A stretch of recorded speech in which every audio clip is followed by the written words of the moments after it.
आमचा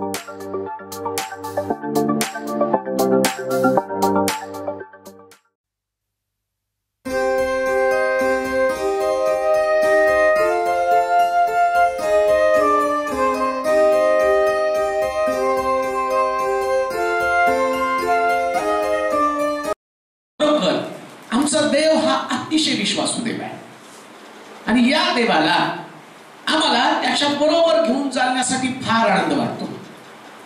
परमेश्वराची इच्छा आहे की मी त्याच्या संगती चालावं.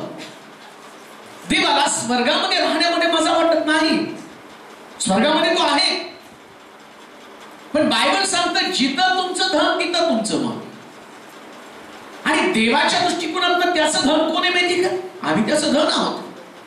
देवाचं लक्ष पृथ्वी तलावर त्याच्या लोकांकडे लागलेलं आहे. त्याचं सार लक्ष येत आहे. म्हणून या धनाची राखण करण्यासाठी येशू म्हटलं नाही का, चोर येतो चोरी खात व नाश करण्यासाठी. म्हणजे सैतान या धनाला चोरण्याचा प्रयत्न करत आहे. पण या धनाचं संरक्षण करावं, या धनाला सुरक्षा प्राप्त व्हावी, याच्यासाठी प्रभू येशू ख्रिस्त आला आणि या धनाची राखण करताना त्यानं आपला प्राण दिला. प्रियानो, आम्ही देवाचं धन आहोत आणि म्हणून देवाला आमच्यामध्ये जास्त रस आहे, आमच्यावरती जास्त त्याचं प्रेम आहे. परंतु ज्या देवानं आम्हाला बाजूला काढलं, जो देव आम्हाला पुढे घेऊन जात आहे, आणि कधी कधी त्या देवाबरोबर चालता चालता आमची चित्तवृत्ती बदलून जाते, आमचे विचार बदलून जातात. ज्या गोष्टीनं प्रभूला स्वीकारला पाहिजे त्या प्रकारचं आमचं व्यक्तिमत्व राहत नाही. पवित्र शास्त्रामध्ये या परमेश्वरानं इस्रायल लोकांना त्याच्या बरोबर घेऊन चालला. मिस्रामध्ये दुःख भोगत होते, यातना भोगत होते. शास्त्र सांगतं 450 वर्ष त्यांच्या डोळ्यातले अश्रू थांबत नव्हते. त्यांच्या पीडा, त्यांचं त्रास, सर्व त्यांचं करणं परमेश्वरापर्यंत गेलं. आणि मी तुम्हाला सुरुवातीला सांगितलं, पुन्हा सांगतो, देवाला मुळीच वाटत नाही की त्याच्या लोकांनी दारिद्र्यामध्ये असावं. देवाला मुळीच वाटत नाही त्याच्या लोकांनी आजारपणामध्ये असावं. देवाला मुळीच वाटत नाही त्याच्या लोकांनी निराशेमध्ये असावं. देवाचीच आहे की त्याच्या लोकांनी आनंदात राहावं. आणि म्हणून परमेश्वर मोशेच्या द्वारे इस्रायल लोकांशी बोलला आणि त्यांना सांगितलं, मी तुम्हाला वचनदत्त देशाकडे घेऊन जातो. स्वर्ग दाखवण्याच्या अगोदर, नाही का, देवाला तुम्हाला स्वर्ग दाखवायचा आहे. तसं घर बांधताना एक सुंदर मॉडेल आणि तयार केलं जातं, आणि तयार केल्यानंतर तो डिझायनर, तो इंजिनियर आणि तो आर्किटेक्चर या सगळ्यांच्या मदतीनं एक सुंदर प्रकारचा प्लॅन पेपरला दाखवला जातो आणि म्हटलं जातं, इथं तुमचं घर बुक करा, स्विमिंग टँक, मग तिथं दाखवतो लॉन, मग तिथं दाखवलं जातो मोठा रस्ता. हे सगळं दाखवलं जातं. आणि मग तो मनुष्य ज्या प्रत्यक्ष जागेवर जाऊन पाहतो तिथे तर काय नसतं. मग त्याच्या घर कुठे आहे, तर मग तो असा आमचा प्लॅन आहे. तसं देव स्वर्गामध्ये सुंदर अशा प्रकारचा प्लॅन त्याच्याकडे आहे, पण पृथ्वी तलावर स्ट्रक्चरच्या रूपानं तो काहीतरी ठेवत असतो, एक आराखडा. आणि तो आराखडा स्वर्गातल्या गोष्टी दाखवण्याच्या अगोदर त्याला पृथ्वी तलावर स्वर्गात घर कसं असणार आहे त्याचा आराखडा तो तुमच्या जीवनामध्ये दाखवायला सुरुवात करतो. आणि तो आराखडा म्हणजे कनान देश, कनान.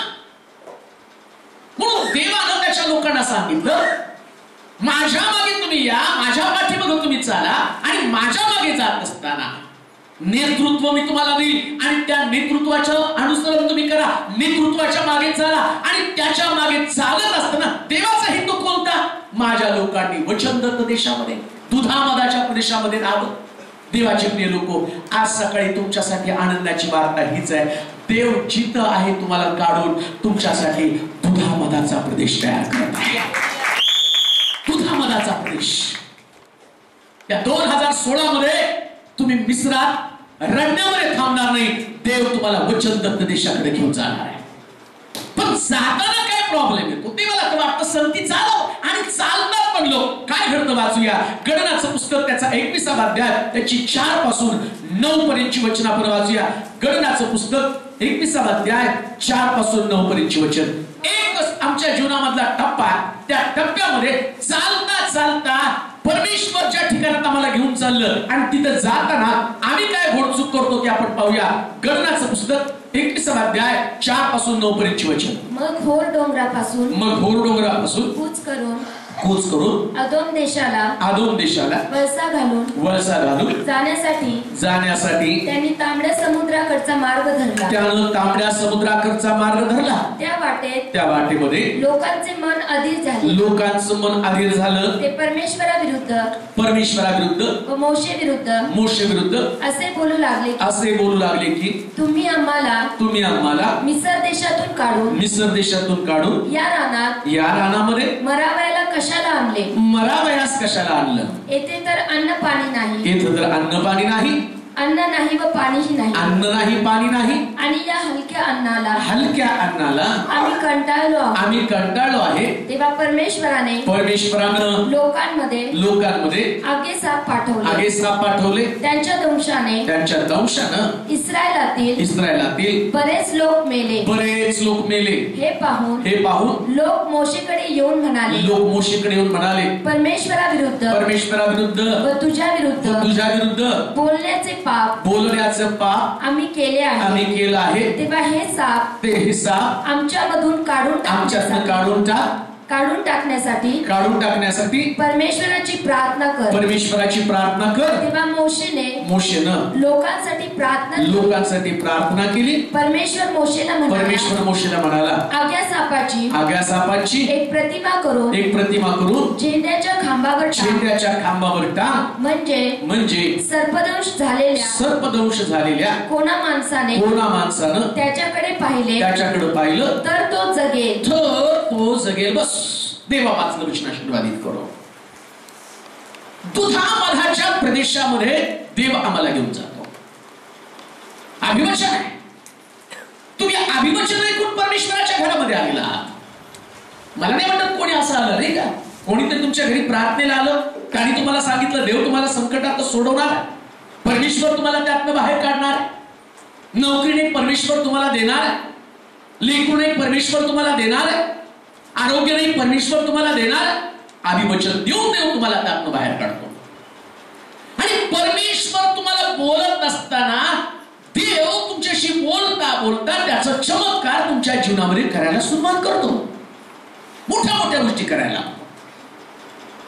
तांबडा समुद्र दुभावतो ते पण तुम्ही पाहता. पाणी नाही खडकातलं पाणी काढतो ते पण तुम्ही पाहता. आणि मग ते पाहिल्याबरोबर तांबडा समुद्र दुभावल्याबरोबर किती जल्लोष नाही का. मिरियमने डब घेतली आणि सगळ्यांसमोर नाचायला सुरुवात केली. आणि मग कोणतं मग यहोवा का गीत गाऊंगा. फारो के रथ और सेना को उसने समुद्र में गाड़ दिया. आणि ते गाणं गात इतकं सुंदर वातावरण. आत्मिक जीवन रानामधनं स्वर्गातनं मानना पडतो. लावे पक्षी मागितले लावे पक्षी. सगळं काही सुंदर. आणि झालं काय नेमकं माहिती का. हे लोक चांगले होते नाही का. हे सगळे लोक परमेश्वरानं दिलेल्या प्रत्येक गोष्टीबद्दल अंतःकरणातनं धन्यवाद करणारे लोक होते. त्यांना ठाऊक होतं की देवानं खरोखर आम्हाला पीडेतनं बाहेर काढलेलं आहे. त्याची साक्ष होती की जिथं डोळ्यामध्ये अश्रू होते, हाताला काम होतं, रात्री झोप नव्हती, अशा परिस्थितीनं प्रभूनं आम्हाला बाहेर काढलं. पण घडलं काय. देव त्यांना नेता ते अशा ठिकाणी आले आणि त्या ठिकाणाचं नाव होतं आदोम सगळ्यात मोठा प्रॉब्लेम आहे.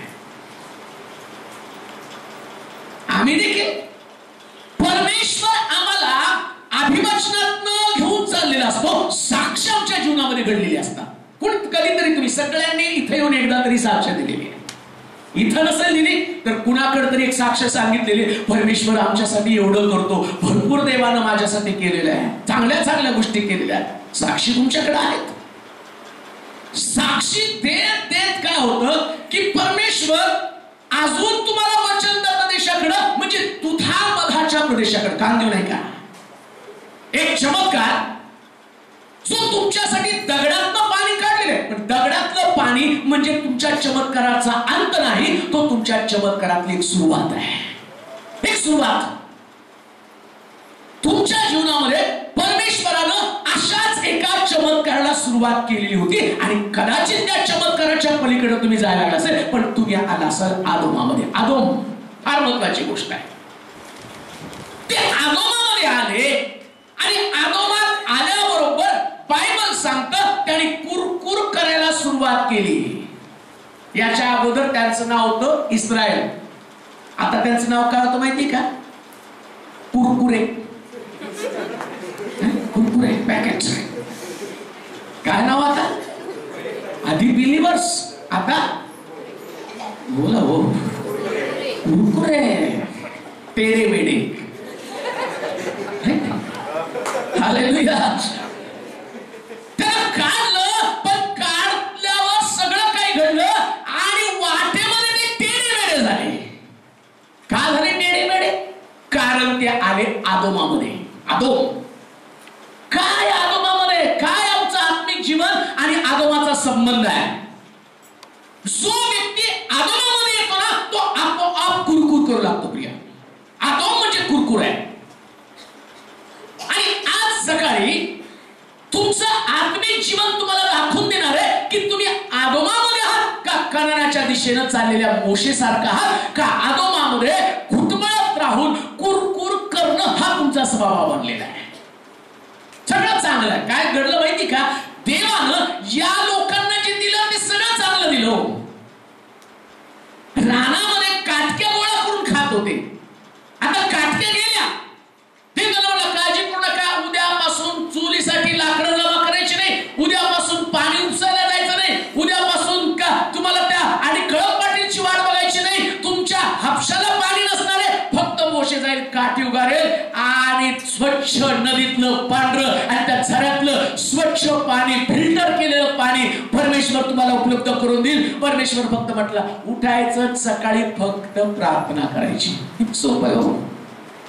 काय करायचं? नुसतं उठून वाट बघायची नाही, त्या चावीवाल्याला पण फोन करायचं नाही, आज पाण्याचा दिवस आहे का? कसलं सुंदर जीवन असेल. सोलापुरातले लोक असते तर ते म्हणले असते, पहिल्यांदा प्रभू असंच ठिकाण तो आम्हाला दे. आमच्याकडे 5 दिवसांनी 6 दिवसांनी पाणी येत होतं, पण तिथला चावीवाला, त्यांची चावी कोणती होती? प्रार्थना केल्याबरोबर पाण्याच्या नद्या खळखळत वाहत होत्या. आज तुमची चावी तीच आहे, प्रार्थना. आणि ते करत होते प्रार्थना. पण काय होतं माहिती का? सहज मिळालेली गोष्ट, त्या गोष्टीची किंमत कळत नाही. रोज तुमच्या पोराला घरात बिर्याणी खायला द्या आणि आमटी भात शेजारचा, काय तुझ्या हाताला चव नाही त्यांची आमटी. अरे त्यांच्या आमटीत ना मीठ ना मिरची ना तेल, पण तरी पण ते असंच राहिलं. स्वर्गातला अन्न दिला, पण ते काय म्हणतात? असलं हलकं अन्न. बायबल सांगतं जे होतं ते स्वर्गीय होतं. तेवढी योग्यता नाही. पवित्र शास्त्र सांगतं मानव हा देवदूतांपेक्षा किंचित कमी केलेला व्यक्ती आहे. कोण आहे मानव? देवदूतांपेक्षा किंचित कमी. ते सांगते एक सुंदर व्याख्या. काय सांगितलं होतं? कशाबद्दल सांगितलं? ते कमी असल्यावर देव जे देतो ते काय म्हटलं तर माहिती आहे त्यांच्याकडे. एक चांगलं त्यांनी डेफिनेशन काल मला सांगितलेली होती. बरं तुम्ही आठवून सांगा.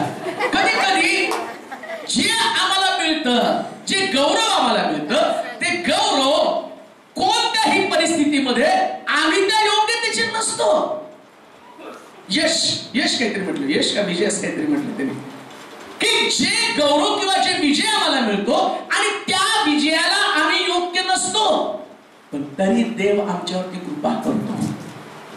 हे काय स्वर्गामध्ये देवदूतांसारखी निरंतर आराधना करणारे लोक नव्हते, पण तरी सुद्धा प्रभूला त्यांच्याविषयी सॉफ्ट कॉर्नर निर्माण झाला. आणि तो म्हणतो देवदूतांचं खाद्य काढून. येशू का म्हटलं त्या बाईला? मेजावरचं काढून कोणी कुत्र्याला घालत नाही. एवढं येशूचं अंतःकरण तिच्याविषयी कठोर होतं. का तिला म्हटलं कुत्र्याला घालू शकत नाही? त्याचं कारण आहे, एकदा स्वर्गातला मान्य याला देऊन त्यानं पाहिलं. या मान्याची किंमत त्याला कळत नव्हती, म्हणून येशू तिला म्हटला जे देवदूतांचं आहे, जे माझ्या मुलांचं आहे, ते मी आता कुत्र्याला घालणार नाही. या लोकांनी रानामध्ये स्वर्गातल्या मिळालेल्या मान्याला तुच्छ मानलं आणि ते म्हणतात एवढं हलकं अन्न तू आम्हाला का देतोस? काय एवढं हलकं तू आम्हाला अन्न देत आहे? देवाचे प्रिय लोक, रानामध्ये हे लोक आदोमामध्ये आले आणि यांचे विचार भ्रष्ट झाले. मग आदोम काय? आदोम आहे तुम्हाला माहिती का? याकोब रानामधनं शिकार करून आला आणि शिकार करून आल्यावर त्याला फार एसाव जो आहे आणि रानातनं शिकार करून आला आणि त्याला फार भूक लागली. आणि भूक लागल्यावर त्याच्या भावाकडे गेला आणि एसाव काय म्हणतो, अरे तुझ्यातलं तांबडं मला दे. याकूब काय म्हणतो, ज्येष्ठपणाचा अधिकार दे आणि हे असणार तांबडं तू घेऊन टाक. आणि त्या तांबड्याला नाव होतं आदोम. आदोम म्हणजे तांबडं. या व्यक्तीनं या एसावाच्या बाबतीमध्ये एसावानं व्यापलेला हा आदोम प्रदेश, आदोम म्हणजे दुसरा तिसरा कोणता देश नाही, हा एसावानं व्यापलेला देश आहे. एसावाचे सर्व संतान त्या ठिकाणी राहिले आणि सगळ्या संतानानं हा देश व्यापून टाकला. आणि पहा, हे नेमके आदोमामध्ये आल्याबरोबर आदोम म्हणजे या एसावाला ज्येष्ठपण दिलं होतं, नाही काय का, जन्माचा ज्येष्ठपण देवानं त्याला देऊन टाकलं होतं. पण हलकं वरण, हलकी आमटी, त्या आमटीकडे पाहून होतो ज्येष्ठपण मला काय कामाचं. आता इस्रायल लोक सगळीकडे गेले, कुठं त्यांचे विचार बदलले नाही. आदोमात आले, ढवळ्या शेजारी पावळा बांधा, वाण नाही पण आदोमात आल्याबरोबर हा ढवळ्याचा पावळा झालाच. हालेलुया. आदोमात आल्याबरोबर या लोकांचे विचार एसावासारखे पडून गेले. प्रिया, हे आदोम आमच्या जीवनामध्ये आहे. आदोम म्हणजे तांबडं, आदोम म्हणजे ज्येष्ठपण विकणारी वृत्ती, आदोम म्हणजे स्वर्गीय पाचारण, स्वर्गीय देणग्या जे देवानं तुमच्यासाठी ठेवल्या होत्या. कधी कधी आदोमात आल्याबरोबर आम्हाला स्वर्गीय गोष्टींमध्ये रस राहत नाही. आम्ही काय म्हणतो, आम्हाला वरण देऊन जगवा. वरणाच्या गोष्टी आम्ही मागतो, नाही का. बाकीचं जाऊ द्या खड्ड्यामध्ये.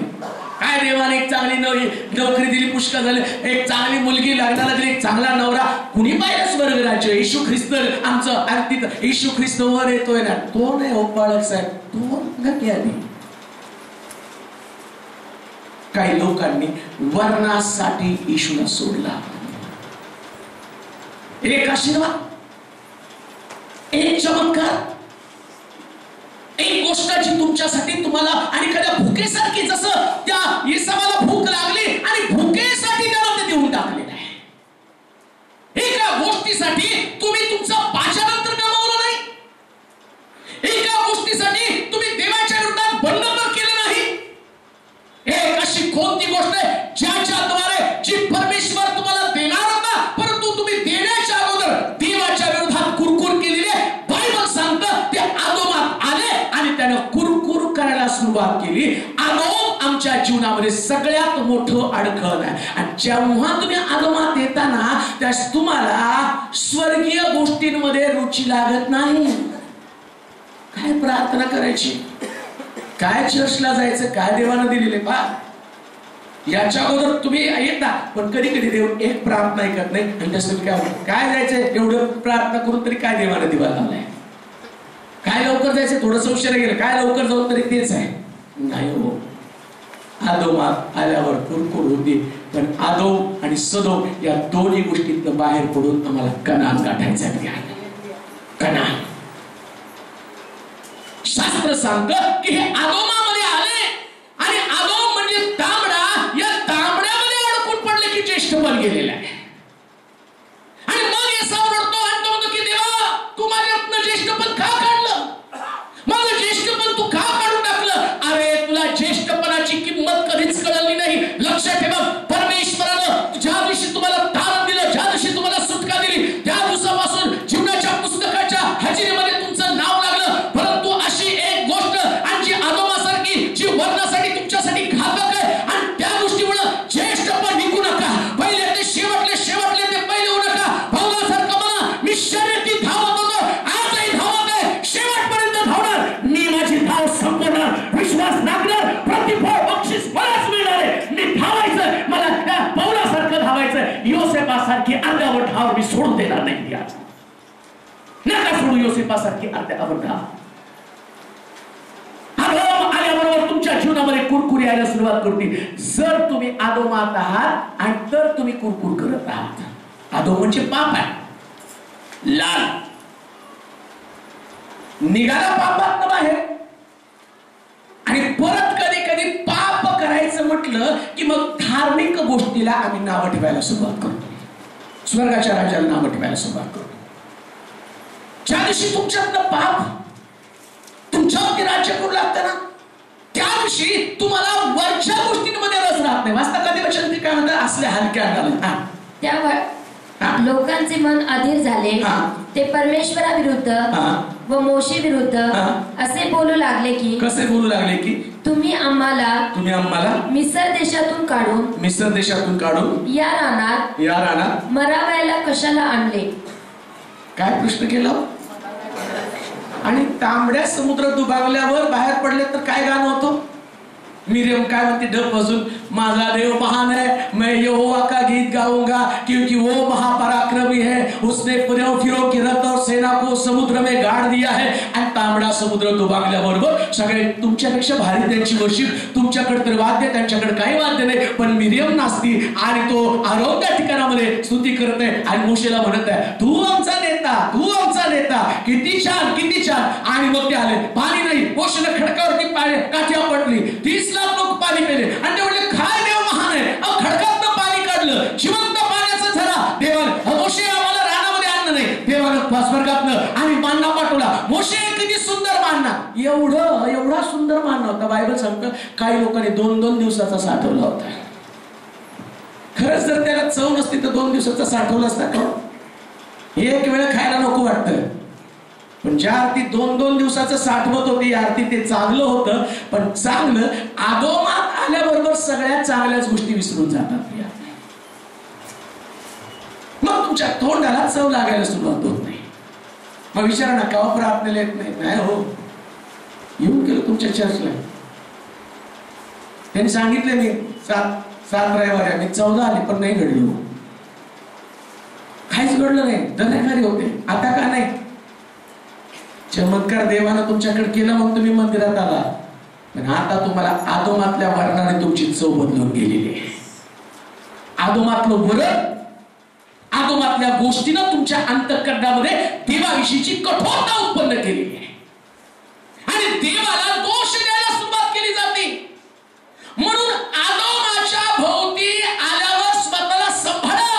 आदोम तुमच्या जीवनातला एसाव जो तुम्हाला आणि मोठ्या गोष्टींकडे लक्ष लावू देत नाही. आणि तो काय म्हणतो, काय त्यांनी वापरलं, एवढं हलकं अन्न. वाचा, तुम्ही आम्हाला मिस्र देशातून काढून या रानामध्ये मरावायला कशाला आणलं. येथे तर अन्न नाही व पाणी पण नाही. आणि या हलक्या अन्नाला, कसल्या हो, हलक्या, कुठलं अन्न होतं, मान्ना. काय होतं, आणि मान्ना कुणाचा होता, दुधांचा. आणि देव स्वर्गामध्ये त्यानं कुठलीच हलकी गोष्ट ठेवली नाही. रस्ते सुद्धा आमच्यासारखे नाही. तिथं म्हटलं सोनं रस्त्यावरती घातलं म्हणजे देव स्वर्गामध्ये सगळं भारी त्यानं ठेवलेलं आहे, सगळं भारी. देवदूतांना खायचं, बायबल तर सांगतं देव स्वर्गामध्ये कुणाला भूक लागत नाही, पण तरी सुद्धा देवानं ठेवलेलं आहे. आम्ही कधी कधी खात नाही, पण घरामध्ये सगळं, त्यांना डायबिटीस आहे पण घरामध्ये सगळं असतं. ही काय, इथं कुठली ती बर्फी आहे आणि हे काय, हे फ्रुट्स आहे का. आम्ही नाही आलो तरी बाहेरून कोण आले ना ते खातील आणि त्यांना कळेल हे लोक श्रीमंत आहेत. टेबलावरती फळ आहे आणि कपाट उघडलं की त्याच्यामध्ये वेगवेगळ्या वस्तू आहे. अहो तुम्ही एवढे हलके असून तुम्ही एवढं भारी राहता, देव तर आमच्यापेक्षा भारी आहे आणि त्याच्याकडे किती भारी भारी गोष्टी आहेत. पण काय होतं, ज्या भारी गोष्टी देव त्याच्या लोकांना द्यायला लागतो आणि लोक आदोमात येतात ना, मग भारी गोष्टीला ते हलके म्हणू लागतात. किती हलकं आहे. आणि प्रार्थना करताना, देवा काय नाही रे, 4,000ची नोकरी लागू दे. ठीक आहे, प्रयत्न करा ना, येशूच्या नावात लागू दे तुझी नोकरी. परत दुसऱ्या करायची. प्रभूला धन्यवाद, बाळक साहेबांनी प्रार्थना केली आणि देवाने मला नोकरी दिली. आमचा देव महान. सगळ्यात लोकांच्या काय प्रभूची साक्ष.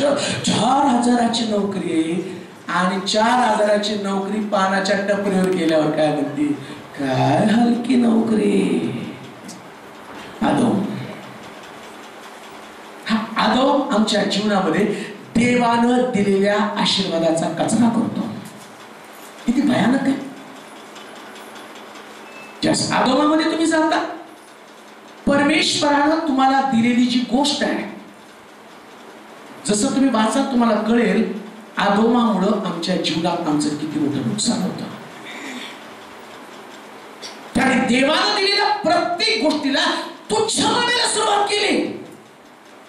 रानामध्ये त्यांना खडकातनं पाणी काढून दिलं आणि ते काय म्हणत आहे, रानामध्ये आम्हाला पाणी नाही. पाणी तर खडकातनं दिलं. इतिहास सांगतो, बायबल मध्ये लिहिलं की त्याने खडकातनं पाणी काढून यांना पाजलं, म्हणजे पाणी होतं. रानामध्ये आम्ही मरत, रानात मरत नव्हते, मिस्रामध्ये मरत होते. बायबल सांगतो त्या राजानं फारून त्यांच्यावरती सक्ती लागली. ते म्हटले आता तुम्ही माती पण जमा करा आणि गवत पण जमा करा, विटा भाजा. त्यानं अनेक प्रकारच्या पिढा त्यांच्यावरती पाठवल्या, पण तरी सुद्धा शास्त्र सांगतं, ते म्हणतात आम्ही रानामध्ये मरत आहोत आणि जे परत वचन, आम्हाला खायला अन्न नाही. या रानात मराव्याला कशाला आणले, येथे तर अन्न नाही. काय नाही हो. आणि खाली काय म्हणतात, व पाणीही नाही. आणि या हलक्या अन्नाला काय आधीच काय म्हणलं ते, या रानात मराव्याला नाही नाही अन्न. आणि खाली काय म्हणतात, आणि त्याच्या खाली हलक्या अन्नाला. म्हणजे किती डुप्लिकेट लोक आहेत. वर म्हणतात अन्न नाही आणि खाली म्हणतात हलकं अन्न. लगेच त्यांना कळलं बरं का, आहे देवा, देव नाही आहे ना, दिलाच नवरा. प्रार्थना केल्यावर मागितली, देवा मला एक नवरा दे चांगला. आणि प्रार्थना करताना कसाही असलं तरी सांभाळून घे, पण लग्न होऊ दे माझं प्रभू, लग्न होऊ दे, बायको कशी पण असू दे. काही काही तरुण येतात, कशी पण दारू टाकावं लेदम धरलाय आणि मग देव देतो. कशी पण चालेल ना. तसंही अब्राहाला झालं, मग ते माग देवाला, देवा मुलगा कसा पाहिजे. झाला मग ती कसा पण उद्या, हगारीकडनं उद्या नाही तर माझ्याकडनं कसा तरी उद्या, कसा तरी झाला इश्माईल. आणि इश्माईल झाल्याबरोबर जो त्रास सारीनं सहन केला, ती नवऱ्याला म्हणते इश्माईल माझ्याकडनं काय. कधी कधी आम्ही देवाकडे याच भावनेने येतो, कसाही दे पण दे. आमची मागण्याची पद्धत देवाकडे याच स्वरूपामध्ये आहे. आणि देवाकडे मागतो, मागत राहतो, आणि प्रभूनं दिल्याबरोबर आम्ही काय करतो, मिळाल्यावर दोष शोधायला सुरुवात करतो, नाही का. मग दोष शोधायला सुरुवात. बाळक साहेब कुठून बुद्ध्याने प्रार्थना केली हो, याच्याबरोबर लग्न करायच्या ऐवजी माझ्या आईने विहिरीत नेऊन टाकलं असतं तर चाल. तो म्हणतो तुझ्या आईने नाही टाकलं, आता मी टाकतो, येतेस का. ही आमची वृत्ती आहे की परमेश्वरानं दिलेल्या प्रत्येक चांगल्या गोष्टीबद्दल आम्ही देवाच्या चुका काढण्यामध्ये एक्सपर्ट आहोत. आणि ते कारण का, आदो पाप. आणि जो व्यक्ती पापात राहतो ना, देवाला काही पण त्याला देऊ द्या, काही पण देऊ द्या.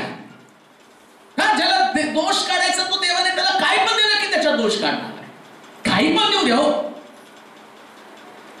इथं त्याला लाख रुपयाची नोकरी दिली तर तो म्हणतो अमेरिकेत असतं तर 1 करोड मिळाले असते, अमेरिकेत असतं तर म्हणलं असतं, नासात असलो तर चंद्रावर गेलो असतो, आणि नासानं चंद्रावर पाठवलं तर म्हणलं असतं नाही त्याच्यापेक्षा मंगळावर गेलो तर. अरे मंगळ, चंद्र, सूर्य, तारे, ग्रह, नक्षत्रे, सोलापूर, पुणे, मुंबई, सांगली, सातारा, कराड, कोल्हापूर, कुठं कुठं फिरणार आहे. आणि चांगला व्यक्ती निनिवे मध्ये पण समाधानी असतो.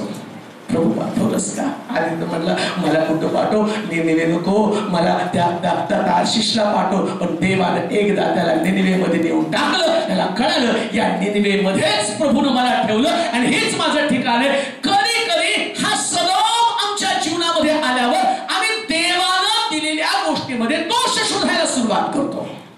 धन्य ते लोक ज्या स्थितीमध्ये आहेत त्या स्थितीमध्ये प्रभूला गौरव द्यायला सुरुवात करतात. कोणत्या परिस्थितीमध्ये असा राहू द्या, तुमच्या शरीरामध्ये आजार, आजाराबद्दल कुरकुर करू नका, आजाराबद्दल देवाला धन्यवाद द्यायला सुरुवात करा. राहू द्या तुमच्या डोक्यावरती किती पण कर्ज असू द्या, तुमच्या बिझनेस मध्ये फेल्युअर असू द्या, तुमच्या घरामध्ये आणि सर्व प्रकारचा त्रास, पण तरी सुद्धा देवाचा धन्यवाद करा. आणि अशा परिस्थितीमध्ये जो धन्यवाद करतो त्याला समजायचं तो आदोमात नाही, पण सगळं चांगलं असताना ज्या मनुष्य कुरकुर करायला लागतो, बायबल सांगतो तो आदोमामध्ये आहे. आदोम. पुढे वाचा काय घडलंय. बरंच सांगण्यासारखं आहे आणि त्याच्यातलं फक्त प्रस्तावनाच होईल, पण आपण पाहूया पुढे. तेव्हा परमेश्वरानं लोकांमध्ये अवघे साप पाठवले. मग देव गप्प बसल का? त्याने कोरड्या सुद्धा केलं. देवा मोशेकडे गेले. काय मोशे काय पळायचंय? गुट्टा सुट्टा नुसतं बायबल स्टडी, प्रार्थना, सेल ग्रुप मीटिंग, अमक तमक हे ते, आणि तुम्हाला कळत नाही आमच्या घरात किती प्रॉब्लेम आहेत. सगळं हलका हलका देतात, दुसरं काय आहे का नाही? अहो जे हलकं ते सगळ्यात भारी. हालेलुया म्हणाल का?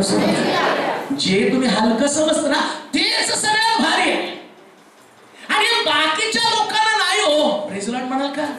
इतर लोक आज सकाळी बसलेले आहेत काहीतरी चांगलं ऐकावं. आज काही लोक विचार करत बसलेले आहेत, आज जर कोणी माझ्याकडे आलं नाही तर फाशी घेऊन मारणार आहे. आज कित्येक लोक विचार करत आहे, आज जर माझ्या कुठली कोणी मदत आली नाही तर मी काहीतरी माझं जीवन संपवणार आहे. ती मदत तुमच्याकडे येणार नाही. तुम्ही धन्य लोक आहात, कारण परमेश्वराचं वचन एक चांगलं उत्तम प्रतीचं वचन जे परमेश्वराच्या घरातनं स्वर्गातनं तुमच्याकडे आलेलं आहे, आणि तुमच्या गळ्यामध्ये फाशीचा दोर नाही तर तुमच्यासाठी एक सुटकेचा दोर आहे, जो तुम्हाला दोर खाली टाकतो आणि तुम्हाला नाशाच्या खाचीतनं, दलदलीच्या चिखलातनं त्यानं मला वर काढलं, त्यानं माझी पावलं खडकावरती स्थिर केली. आज सकाळी सुटकेचा दोर तुमच्याकडे आलेला आहे, कारण तुमच्याकडे सर्वोत्तम गोष्ट आलेली आहे.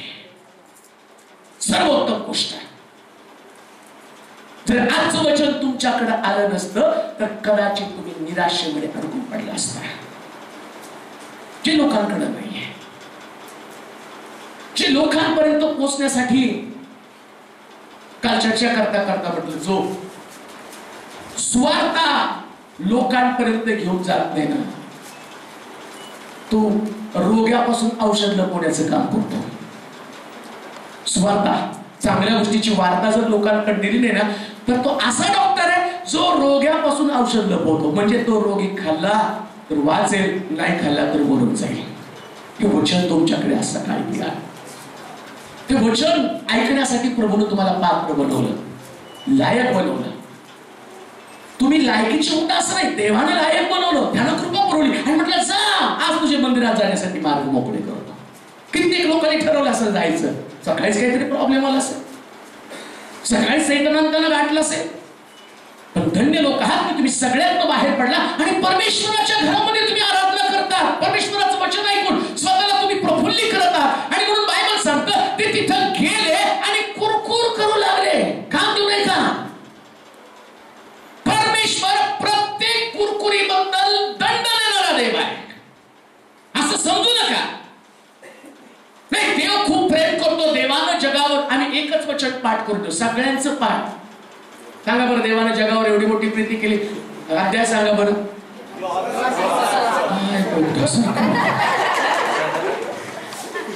योहान, देवानं जगावर बॉक्स ते घेतलं, देव प्रीती आहे. सगळ्यांचं पाठ, तोंड पाठ का? कारण आम्हाला तसलाच देव पाहिजे. पण जरी प्रीती करायला लागला ना की आई त्या मुलाला सकाळ बाळा उतरे गालचे शोनू शोनू मी किती छान बनवलं खा, मग ते उठलं. मग मी काय बनवलं तुझं आवडतं काय? मॅगी. रोज त्याला मॅगी, पण आज दुसरीकडचं खाऊन आले नुसतं. आणि त्यांच्या घरात त्याची मम्मी किती छान बनवते, तुला एवढं प्रेम फाडकन मुस्कान. कारण मी तुला एवढं सकाळी उठून तडजोड करून सगळं सावरून मी तुला दिलं आणि तू ते. आमच्याकडे तसं घडत नाही का? देवानं आमच्यासाठी एवढं सुंदर पकवलं, येशू ख्रिस्ताला जगामध्ये पाठवलं आणि त्याचा वधस्तंभावरचा देह खायला दिला. आज आम्ही खाल्लं. जो कोणी ही भाकर खातो तो माझं शरीर खातो, जो कोणी हा प्याला पितो तो माझ्या रक्तानं झालेला नवा करार. हा प्याला द्राक्षरस नसून येशूनं सांडलेलं रक्त त्याचं स्मरण करून पितो. आणि ते पीत असताना कदाचित अशा लोकांकडे तुमचं लक्ष गेलं असेल जे ख्रिस्ताला स्वीकारत नाही, पण त्यांच्या चांगुलपणाबद्दल तुम्ही आहे त्या अवस्थेमध्ये जर कुरकुर करत आहात तर परमेश्वर त्याच्या रक्ताबद्दल, येशूनं सांडलेल्या रक्ताबद्दल त्याला खिन्नता वाटते आणि तो म्हणतो या लोकांसाठी मी एवढं केलं, अजूनही त्यांच्यामध्ये तोच स्वभाव आहे का? फार परिश्रमानं येशू तुमच्याकडे आलेला. एवढा सहज तुम्हाला मिळाला नाही. तुम्हाला माहिती का? हा थोमा इथं आला. या थोमाला नंतर भाल्यानं भुसकून मारून टाकला. या थोमानं येऊन सुवार्ता सांगितली, पण थोमाला सुवार्ता सांगताना हुतात्मा पत्करावं करावं लागलं, म्हणावं लागलं त्याला. म्हणजे आमच्यासाठी जे आलं ते अतिशय मौल्यवान आहे, त्याला किंमत नाही त्याची, आणि त्याची तुलना होऊ शकत नाही, एवढं मौल्यवान प्रभूनं पाठवलेलं आहे. आणि एवढं मौल्यवान आमच्याकडे येत असताना त्या मौल्यवान असणाऱ्या आणि त्या देवाच्या मौल्यवान गोष्टीला काय आम्ही दुय्यम स्थान तर देत नाही, आणि ज्या देवाच्या गोष्टीला आम्ही दुय्यम स्थान देतो का नाही का? ते काय म्हटले, एवढं हलकं आम्हाला नको आहे देवाच्या लोकांना. पुन्हा मी तुम्हाला सांगेन, देवानं दिलेलं हलकं नाही, ते सर्वोत्तम आहे. तुमची लेकरं हलकी नाही, देवानं सर्वोत्तम दिली. आमेन म्हणाल का? जोरात आमेन म्हणाल का? आता तुम्हाला ती हलकी वाटतात, एक दिवस येईल ना ते दाखवतील आणि तुम्ही म्हणाल प्रभूनं दिलं ते सर्वोत्तम आहे. सर्वोत्तम गोष्टी प्रभू तुम्हाला देत आहे. देव तुम्हाला जर तुम्ही प्रार्थनेनं मागितलेलं आहे, आमेन म्हणाल का? कधी प्रार्थनेनं मागितलं देवा दे बरं का, आणि देतो देव. थोडस नटखट असतं. आणि काय देवान दिलं तुमचं किती छान, आमचं बघा असं तुमचं असं प्रार्थना तर उपास करून करून याच्याकडे जा त्याच्याकडे जा, या मीटिंगला त्या मीटिंगला त्या मीटिंगला प्रार्थना प्रार्थना आणि प्रार्थना. देवानं दिलं साक्ष आमची. थोडस कुठं वेड वाकडं काय देवानं दिलं, देवानं दिलेल्या कोणत्याच गोष्टीला तुच्छ मानू नका. वेळेची वाट पहा, पटवून दिल देव तुमचं होतं ते सर्वोत्तम होतं, त्याच्याशिवाय दुसरं होतच नाही. आणि म्हणून परमेश्वरानं दिलेल्या सर्वोत्तम गोष्टीला कधी तुच्छ मानू नका, कधीच नाही. कारण ती तुमची गरज होती, आणि तुमची गरज कोणा व्यक्तीने भागवली नाही, ह्या सर्व समर्थानं भागवली आहे. कोणत्या व्यक्तीनं तुमच्यावरती कृपा केली नाही, डॉक्टरनं तुमच्यावर कृपा केली नाही, मेडिसिनने तुमच्यावर कृपा केली नाही. कृपा स्वर्गातल्या देवानं केली, आणि स्वर्गातल्या देवानं जे तुम्हाला दिलं ते सर्वोत्तम दिलं. आणि सर्वोत्तम गोष्टीबद्दल जे कुरकुर करतो ना, बायबल सांगतं प्रभू वाचा त्या वचनामध्ये काय दिलं. तेव्हा परमेश्वराने लोकांमध्ये आगेसाप पाठवले. काय केलं? त्याच्या दंशाने इस्रायलातील बरेच लोक मेले. कशामुळं? मग काय म्हणतो त्यांनी काय म्हटलं माहिती का, रानात मला मरायला आणलं का? म्हणजे याचं मागणं काय होतं? बोलतात कशाविषयी? काम देऊ नाही का? आज तुमचे विचार बदलून टाका, कधी पण चुकून म्हणू नका तेव्हा कधी उचलतो कोणाच डाऊट साप तिकडे आगे समजावू का? येस मन मी जातो बरोबर नसतो. जरा काय झालं की मरण, जरा काय झालं की मरण, फाशी घेतो, आमको करतो तमको करतो. एक दिवस तो साप फास घेऊन येतो. सिस्टर घ्या ना, घ्या घ्या घ्या घ्या फाशी. नाही मरायची हौस आहे ना तुम्हाला? मराय प्रभू रानामध्ये मरायला कशाला आणलं रे? तुम्हाला एवढी मरणाची हौस आहे ना, त्यानं रानामध्ये आगे सापडली. सोडू नको, जेवढे जेवढे बोंबले ना त्या सगळ्याला डसायला सुरुवात कर.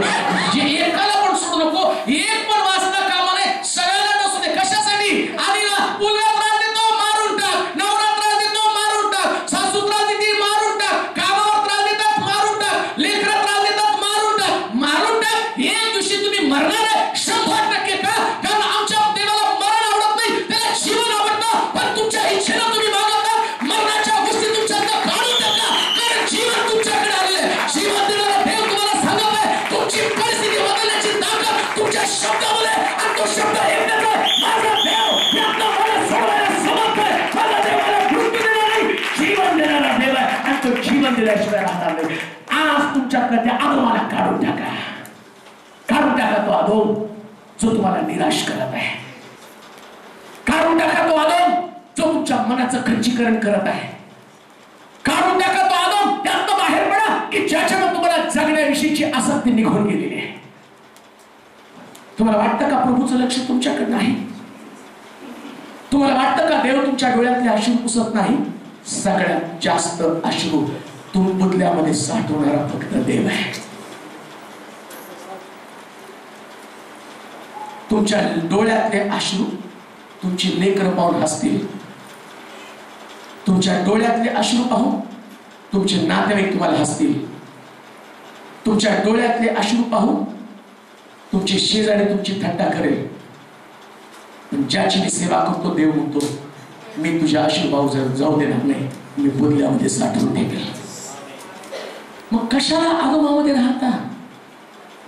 सर्वोत्तम गोष्टी प्रभूने तुमच्या समोर ठेवल्या, ते पाहून पाहून देवाची स्तुती करा आणि म्हणा प्रभू मला आदोमात नाही, मला कणानामध्ये जायचंय. आणि कणानात जाताना कुरकुर करत जाऊ नका, कारण देवाला कुरकुर कधीच पसंत नाही. मरणाच्या गोष्टी बोलू नका. जरा जोरात कधी कधी आम्ही बोलताना होतो काय जोरात ओरडला, आता मरणारच होतो. ओरडलं तरी मरणार होता, इतका धक्का बसला, आता मरता मरता काय मरता मरता वाचलं सांगा बरं. गेलं का डॉक्टरकडे? त्याच्यानंतर साधं गोष्ट असली तरी मरता मरता मरता मरता मरता मरता नका हो. जीवनाला बरोबर घेऊन चालला येशू म्हणतो मार्ग सत्य आणि स्टेजवर तर तुम्ही गायलं माझा नावाडी म्हणजे माझ्यामध्ये कोण आहे, आणि ते बोल नाव आहे येशू, आणि तिथून गेले आता मरणार होत, कुठे गेले जीवन, लगेच मरण. लक्षात ठेवा, दानिएल म्हणतो ज्या देवाची मी प्रार्थना केली त्या देवाने मला सिंहाच्या गुहेतनं वाचवलेलं आहे. शद्रक मेषक अबेदnego म्हणतात या फट्टीतनं सोडवायला माझा देव समर्थ आहे. त्या देवानं मला मरू दिलं नाही. मरणाच्या योजना आखणाऱ्या लोकांना देवानं मरण दिलं, पण मला मात्र जीवन दिलं. का? कारण जीवन देणारा देव तुमच्या पक्षाचा आहे. प्लॅन सैतानानं प्लॅन केला तुमच्यासाठी मरावं म्हणून. मित्र म्हणतो अशा प्रकारचं जीवन तुमच्याकडे असू दे ना, तिथे 24 तास डॉक्टर तुमच्या अवतीभोवती असतील आणि ते तुमच्या कानात चर्चा करतील. बोलून घ्यावं मला सांगा, मशीन काढू का? तुम्हीच काढा हो, तुम्हीच सांगा, काढून टाका, हे पण काढा हे पण काढा. आणि सगळे नातेवाईक जमा होतील आणि ते वाईट वाटलं तुमचं, काय वाईट वाटून घेऊ नका. तुमच्या गाडीच्या तिकिटाचे पैसे मीच देऊन तुम्हाला पाठवणार. हालेलुया. का? कारण ज्याची तुम्ही सेवा करत आहात तो जीवन देणारा देव आहे. प्रियानो, कधीच बोलू नका मरणाच्या गोष्टी, कधीच नाही.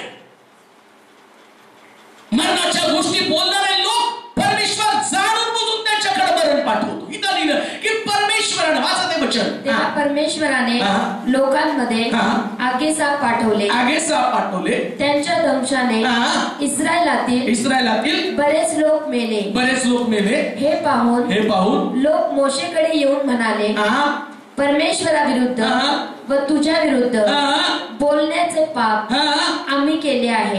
मग आता तेव्हा हे साप आमच्या मधून आधी मरण म्हणत होते आणि मरण आल्यावर प्रार्थना करा, मरू देऊ नका. मोशे वाचव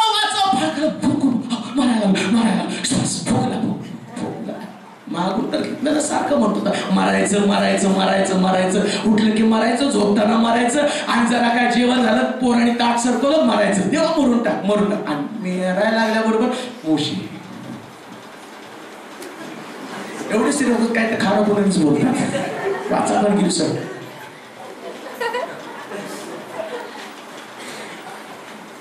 कान देऊ नये का? ज्या दिवशी कुरकुर त्या दिवशी आधी साप तुमचं घर शोधत येणार आहे. कुरकुर करणाऱ्या परिवारामध्ये, कुरकुर करणाऱ्या व्यक्तीच्या पाठीमागे तो आगे साप निघालेला आहे. वाट पाहतो तिकडून देवानं येस म्हणावं. येस म्हटल्यावर तो असा तसा नाही, पहिला येतो इकडून जावा तिकडून जावा, इकडून लचका तिकडून लचका, लचके तोडत आधीच तुम्ही त्याला भागा, हारा हुआ जूतों से मारा, इससे मारा, उससे मारा, एवढं त्याला बोललेलं असतो. आता तो आगे साप त्याच्या तावडी जर तुम्ही साथ न सापडला, जूतों से मारने वाला वो है क्या? वो शिलो में चिल्ला कर उसको डराओ, अन्य भाषा में उसको सताओ, एवढं सगळं बोलला. आणि आता मरणाच्या गोष्टी बोलताना तो काय म्हणतो? असे लचके तोडील की तुला जागा राहणार नाही रडण्यासाठी, ओरडण्यासाठी. परंतु देवाच्या लोकांना आम्ही खुरखुरीला कधी जागा देणार नाही. आम्ही सतत देवाचा धन्यवाद करणार, कारण धन्यवादच आम्हाला वाचवणार आहे. प्रत्येक पिढीपासून, प्रत्येक समस्येपासून, प्रत्येक प्रश्नाचं उत्तर कुरकुर केली आणि देवानं त्यांच्याकडे आगीचा पाठवले. देव नाही चुकत, आम्ही चुकतो. आम्ही म्हणतो का पिडाल्या, आठव का कुरकुर केली. किती लोक प्रामाणिक साहेब कुठं चुकलं का माझं. बाळक बिचारा घालत नाही, बरोबर आहे. तुम्ही धारले आणि आम्ही अशी चुकलं का बाळक साहेब. नाही हो, देव तुमची परीक्षा बघत असेल. तो काय बोलणार, एवढंच बोलणार. मग किती खुश. हा बहुतेक परीक्षा असते. कुरकुर केली त्या ठेव. कुरकुर केल्यामुळे हे घडलेलं आहे. कुठंतरी कुरकुर, कुठंतरी वाट पाहता. एक वचन वाचा, फार सुंदर वचन आहे. जास्त तुम्ही ते वचन वाचा. 2 कोरिंथीकराचं पत्र 9 अध्याय 10 वचन. जो पेरणाऱ्याला बी पुरवतो. 5 अध्याय 9-10 वचन. 2 कोरिंथ 5 अध्याय. म्हणून आम्ही गृहवासी असलो किंवा दूर आलेला असलो तरी त्याला संतुष्ट करण्याची आम्हाला हौस आहे. काय हो? हौस. आम्हाला हौस आहे. आम्हाला नाही का हौस आहे चांगलं चांगलं खावं. आम्हाला हौस नाही का चांगलं चांगलं घालावं. कित्येक लोक आम्हाला दागिन्यांची हौस आहे. पौल म्हणतो मला हौस आहे प्रभूला संतुष्ट करण्याची. किती लोक आज सकाळी प्रभूला म्हणत आहे, प्रभू जगातल्या गोष्टी मिळाल्या नाही तरी चालेल, पण तुला संतुष्ट करणं हे माझं ध्येय असावं. सकाळी पवित्र आत्म्याला जाऊन पवित्र आत्म्याला विनंती करतो, माझ्या देवाला संतुष्ट करणं यात माझी हौस आहे. आणि पवित्र शास्त्र संस्थेचे दूर आहे. वाचा बरं. म्हणून आम्ही ग्रहवासी असो किंवा दूर आलेले असो तरी सुद्धा त्याला संतुष्ट करण्याची आम्हाला हौस आहे. कारण आपल्या सर्वांना ख्रिस्ताच्या न्यायासनासमोर खऱ्या स्वरूपाने प्रगट झालं पाहिजे. आम्हाला कोणती हौस आहे? देवाला संतुष्ट करण्याची हौस. आणि त्याच्यामुळे तो काय म्हणतो, लक्षात ठेवा जे तुम्ही ओरिजिनल आहात. नीट आहे का? खऱ्या स्वरूपामध्ये म्हणजे इंग्लिश शब्द मराठी नाही समजणार. मग इंग्लिश ओरिजिनल. मग काय डुप्लिकेट आहे हो. आता तर त्यांना शिव्या घातल्या ना, आताच त्यांना म्हणतो किती चांगलं आहे. बायबल सांगतं देवासमोर चर्च मध्ये येऊन जे देवाला तुम्ही हालेलुया, प्रेज द लॉर्ड, धन्यवाद, thank you Jesus, glory glory glory glory glory glory glory glory. आणि घरात चर्च मधनं बाहेर पडला आणि घरात गेल्या सुद्धा काय नशिबानं बांधलं देवानं ओरिजिनल. आणि तिथं तो सांगतो न्याय तुमचा करेल. आणि न्याय करताना तुम्ही प्रभूला संतुष्ट केलं का प्रभूला तुमच्या बोलण्यातनं तुम्ही दुःख दिलं, तुमच्या बोलण्यातनं परमेश्वराचं मन दुखलं, तुमच्या बोलण्यातनं देवाला कुठल्या प्रकारचा क्रोध आला, तुम्ही देवानं दिलेल्या गोष्टी त्याबद्दल त्याला तुच्छ मानलं. जो स्वर्गीय मान आहे त्या स्वर्गीय मानाला दुय्यम अन्न तुम्ही म्हटलं का, हलक्या प्रतीचं अन्न म्हटलं का, जे आरोग्य तुम्हाला देवाला दिलं त्याला तुम्ही हलकं समजलं का, तुम्हाला देवानं आरोग्य दिलं. मगाशी मीनाक्षी सिस्टर लीडिंग करता म्हटल्या, प्रभू आमचे हात तुटले नाहीत. कधी समजतं माहिती का, जास्त रस्त्यावरती हात तुटलेला खाते साथीला सांगत होते, दवाखान्यामध्ये गेले तर एक व्यक्ती पाहिला, त्याचे पाय फक्त त्याची पांढरी हड्डी, मांस नाही, वाळलेली पांढरी हड्डी, पायावरती मांस नाही. आणि त्या मांसाच्या त्या हड्डीच्या भोवती माशा गोंगावत आहे आणि तो व्यक्ती मरणाची वाट पाहत बसलेला आहे. देवानं आमचा न्याय केला नाही. एक व्यक्ती त्याच्या खालचा पायाचा पंजा पूर्ण गेलेला आहे आणि ते पांढरं मांस बाहेर डोकवत आहे, ती हड्डी डोकवत आहे आणि सगळ्या माशा त्याच्या पायावरती भोगवत आहे. देवानं आमचा न्याय केला नाही, याच्याबद्दल धन्यवाद. आम्ही तिथे नाही. आणि अशा प्रकारच्या लोकांमध्ये आमची गणन आहे की ज्या ठिकाणामध्ये सगळं काही ठीक आहे, हो सगळं ठीक आहे. आज सकाळी तुमच्या हृदयामध्ये स्प्रिंग नाही, स्वतः चालतं ते. हालेलुया. आज सकाळचा श्वास तुमचा आहे, तुमच्याकडे व्हेंटिलेटर नाही, तुम्हाला देवानं दिलेला श्वास तुमच्याकडे आहे. आज सकाळी कोणतीच डुप्लिकेट गोष्ट ज्याची गॅरंटी आहे, गॅरंटी प्रत्येक गोष्टीची, माहिती का? हॉस्पिटलमध्ये गेलं दिसते 15 वर्ष गॅरंटी, पण देवानं तुम्हाला वॉरंटी, गॅरंटी, वॉरंटी, रिप्लेसमेंट एवढंच नव्हे, तो म्हटलं काही झालं गॅरंटीने सांगतो, हे कधी बंद पडणार नाही. तू जलातनं चालशील त्यास ते तुला बोलणार नाही, अग्नीतनं चालशील त्याला तुला बुडवणार नाही. का? 100% खात्रीचं शरीर तुला लागेल. एवढं सुंदर, एवढं सुंदर, एवढं अद्भुत, एवढं अद्भुत. आणि मग तो म्हणतो त्याला संतुष्ट करणं एवढीच माझी हौस आहे. हालेलुया. तुमची हौस सांगताना देवाकडे सांगा, प्रभू कोणती हौस आहे? तुला जे बरं वाटतं ना तेच माझ्याकडे. म्हणून कधी कधी बायका फार हुशार असतात, तुमच्या सुखात माझं सुख हो. फार प्रेम करते माझी बायको, मग दुकानात जातो, एवढी प्रेम करतो तो. सगळ्या ठीक घेऊन असतं साड्या, ही कशी दिसते हो? परंतु तुला कोणती? तुमच्या सुखात माझं सुख. पण जाताना बोट तर ठेवती, हे छान दिसेल ना, तर तुला कोणती पाहिजे, याची कॉस्ट काय? नाही पण तुम्हाला परवडत, तुमच्या मला 500ची घेतलीच आहे. नवरा एवढी बायको प्रेम करते मला, तुमच्या सुखात माझे सुख. ती तुला छान दिसेल, ती 12,000ची आहे. हो तुम्हाला परवडणार नाही, तुमच्या सुखात माझं सुख. तुम्हाला मला 12,000 द्यायचे सुख आहे ना, मग तुम्ही 12ची काढली तरी चालेल का? तुमच्या सुखात आमची हौस आमच्या देवाला पसंत करणं प्रिय. हालेलुया. अहो त्या नवऱ्याची ताकद नाही, तो देतो. आमचा देव, आमचा वल्लभ, त्याची ताकद अमर्याद आहे आणि तो सगळ्यात श्रीमंत अशा प्रकारचा देव आहे. आणि त्याला संतुष्ट करण्याची हौस तुमच्याकडे असेल, त्याला पसंत करायचं.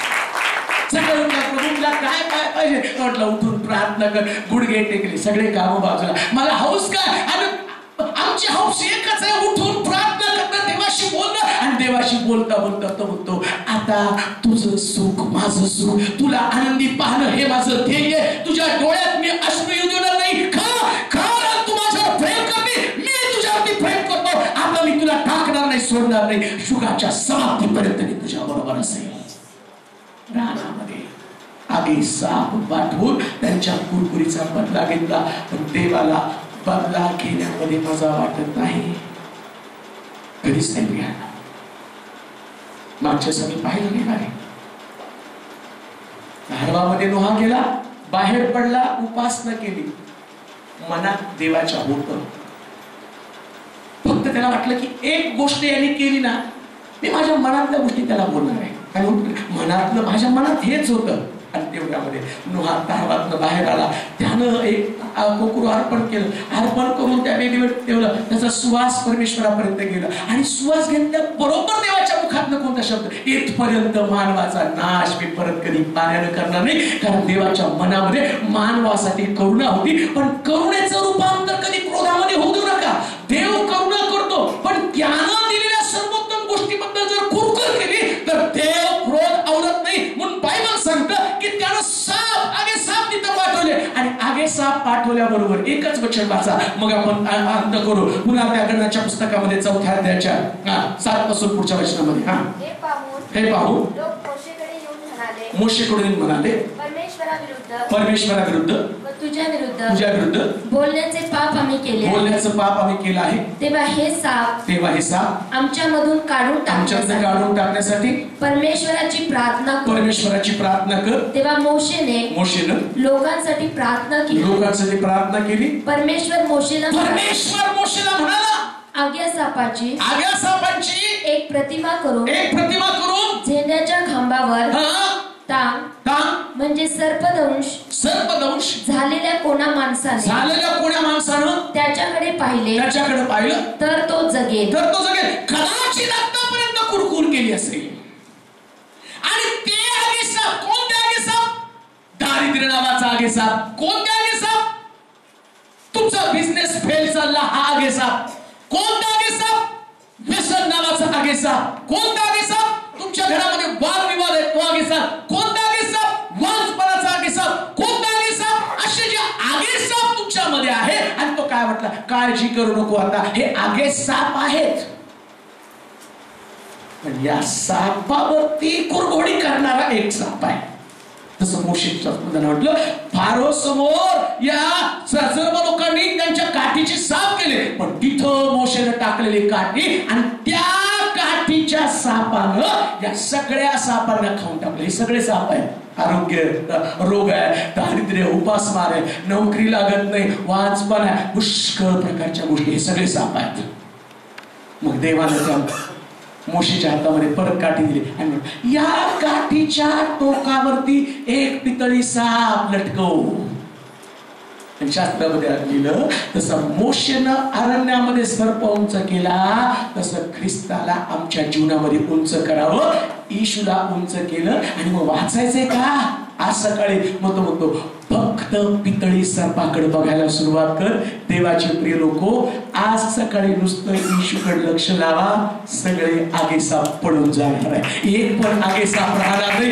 एका आगे सापाची ताकद नाही तुमच्या विरुद्ध कुरघोडी करण्याची. एक पण आगे साप तुम्हाला स्पर्श करू शकणार नाही. एक पण आगे साप तुमच्या घरात, तुमच्या परिवारामध्ये असणार नाही. आजपासून जर तुमचं लक्ष त्या पितळी सर्पाकडे, ख्रिस्ताकडे लागलं, तुमच्या परिवारात रडणं नसणार आहे. तुमच्या परिवारात ख्रिस्त तुम्हाला सांगतो, मी तुला सुटका देतो, मी तुझ्यासाठी सुटका जाहीर करतो. आणि सुटका जाहीर करणारा देव सांगत आहे, फक्त पितळी सर्पाकडे पाहायला सुरुवात करा. फक्त त्याच्याकडे काढून टाका. जर तुम्ही त्या सापाकडे पाहिलं तर तो तुम्हाला दोष करणार आहे. काम देऊ नये का? आगे सापाकडे पाहिलं तो येणार तुम्हाला डसणार आहे. पितळी सापाकडे पाहिलं तर पितळी साप त्याचं लक्ष आगे सापाकडे लागणार आहे. आणि पितळी सापानं आगे सापाकडे पाहिलं ना, आगे साप पितळी सापासमोर पडून जाणार आहे. तो थांबणार नाही का? कारण त्याला ठाऊक आहे या पितळी सापामध्ये जी ताकद आहे, या ताकदीपुढे माझं काही जाऊ शकत नाही. हा पितळी साप प्रभू येशू ख्रिस्त आहे. जर ख्रिस्ताकडे तुमचं लक्ष असेल तर आज तुमच्या घरातल्या सगळ्या पीडा गेलेल्या हे मी ठामपणे सांगतो का? कारण आमच्या येशूमध्ये ती ताकद आहे सगळ्या पीडा काढून टाकण्याची. त्याला सांगितलं पितळी सापाकडे पहा. आता लोक कुरकुर न करता शांतपणे फक्त पितळी सापाकडे काय कॉन्सन्ट्रेशन केलं असेल त्या दिवशी. मला असं वाटतं त्या दिवशी कोणी सुद्धा म्हणत नसेल, मेलेल्या व्यक्तीला पुरायला पण कोण जात नव्हतं. म्हणजे जाऊ द्या, त्याला पुरायला गेलो तर कुठंतरी वाटेत मला मारणार. मग सगळे पूर्ण कॉन्सन्ट्रेशन करून पितळी सापाकडे. आणि पितळी सापाकडे पाहत असताना पितळी सापानं इतकं सुंदर संरक्षणाचा घेरा दिला. ते साप, बायबल सांगतं, सगळे साप त्यांच्यातून निघून गेले आणि सगळे लोक त्या दिवशी वाचले. देवाचे लोक, आज तो दिवस येऊ द्या की त्या दिवसामध्ये तुमच्या घरातले सगळे पितळी साप, आमच्या सोलापूर शहरातले पितळी साप, आमच्या राष्ट्रातले हे पितळी साप, ह्या समस्या निघून जाव्या आणि एक दिवशी सगळ्यांनी मोशेबरोबर धन्यवाद करावा. तो दिवस येऊ द्या. हे चर्च गौरवानं, आनंदानं भरलेलं असेल. या मंडळीत येणारा प्रत्येक व्यक्तीमध्ये त्याची साक्ष असेल की आमच्या देवानं त्या पितळी सापापासून आमचं संरक्षण केलं. असं संरक्षण करणारा देव तुम्हाला सांगते, तुमचं लक्ष पितळी सापाकडे लावा.